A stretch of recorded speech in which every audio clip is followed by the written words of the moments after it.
আমার বাড়ি ভেঙেছে, আরো ভাঙুক।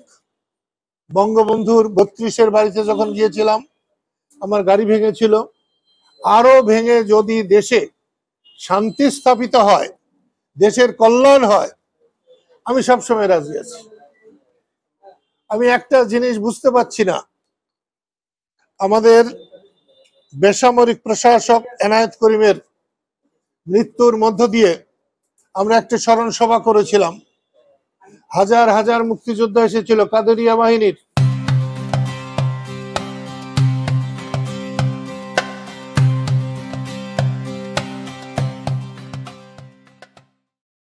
তাদের সকলের পরামর্শে কাদেরিয়া বাহিনীকে আমরা সুসংগঠিত করার জন্য একটা প্রয়াস নিয়েছি।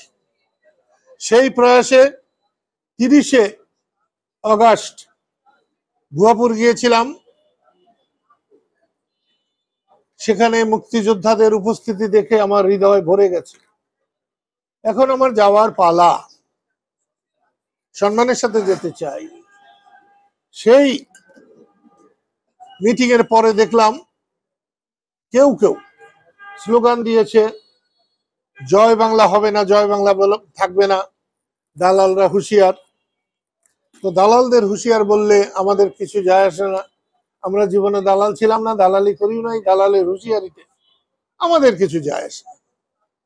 কিন্তু জয় বাংলা চলবে না বা থাকবে না, তাহলে হোক, জয় বাংলা থাকে কি না থাকে দেশের মানুষ সেটাকে বিচার করবেন। আমি আর আমার কথা বাড়াতে চাই না, তোমাদের কোনো প্রশ্ন থাকলে নিশ্চয়ই জিজ্ঞেস করতে পারবে। আমার কাছে মনে হয় দেশটাকে অস্থিতিশীল করার জন্য জাতীয় আন্তর্জাতিক ষড়যন্ত্রকারীরা সুযোগ খুঁজছে, এবং সেই সুযোগ অন্তর্বর্তীকালীন সরকার দিচ্ছে কিনা আমি ঠিক বলতে পারবো না। তবে এই সমস্ত আমার মতো মানুষের, যাকে রাষ্ট্র সর্বোচ্চ বীরত্ব সূচক খেতাব দিয়েছে, একমাত্র বাঙালি, তার বাড়ি যদি নিরাপদ না থাকে, আমার সাধারণ গরিব দুঃখী মানুষের বাড়ি নিরাপদ কেমনে হবে? কদিন আগে একটা ৭১ মঞ্চ ৭১-এ টাঙ্গাইলের নেতা, আমাদের নেতা, আমার বড় ভাই আলোচক হিসাবে গিয়েছিলেন। তাদের সব আলোচককে গ্রেপ্তার করেছে, যারা শ্রোতা গিয়েছিলেন তাদেরকে গ্রেপ্তার করেছে, কিন্তু যারা মব সৃষ্টি করেছে, যারা ওখানে বাধা দিয়েছে, তাদেরকে কিচ্ছু বলা হয় নাই।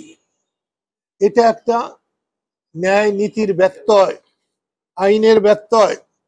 এখান থেকে আমি এই সরকারকে সরে আসতে বলবো, এবং আমার বাড়ির উপরে হামলার মধ্য দিয়েই এই হামলা, চোরা গুপ্তা হামলা, এটা বন্ধ করা হোক। এইটা সরকারের কাছে আমার নিবেদন, এবং দেশবাসীর কাছে আমার নিবেদন যে আপনারা জাগ্রত হন, রুখে দাঁড়ান। এইরকম অন্যায়কে সহ্য করলে পরবর্তী বংশধরদের জীবন, সম্পদ, সম্মান সবই হুমকির মধ্যে পড়বে। আপনাদের সবাইকে আমার পক্ষ থেকে, আমার দল কৃষক শ্রমিক জনতা লীগের পক্ষ থেকে, এবং যেহেতু মুক্তিযোদ্ধা ছিলাম, মুক্তিযুদ্ধ করে দেশকে স্বাধীন করেছিলাম, বঙ্গবন্ধু বলার সাথে সাথে ২৪শে জানুয়ারি ৭২ সমস্ত অস্ত্র তার হাতে তুলে দিয়েছিলাম। তাই মুক্তিযোদ্ধাদের পক্ষ থেকেও আপনাদের সবাইকে ধন্যবাদ, অভিনন্দন।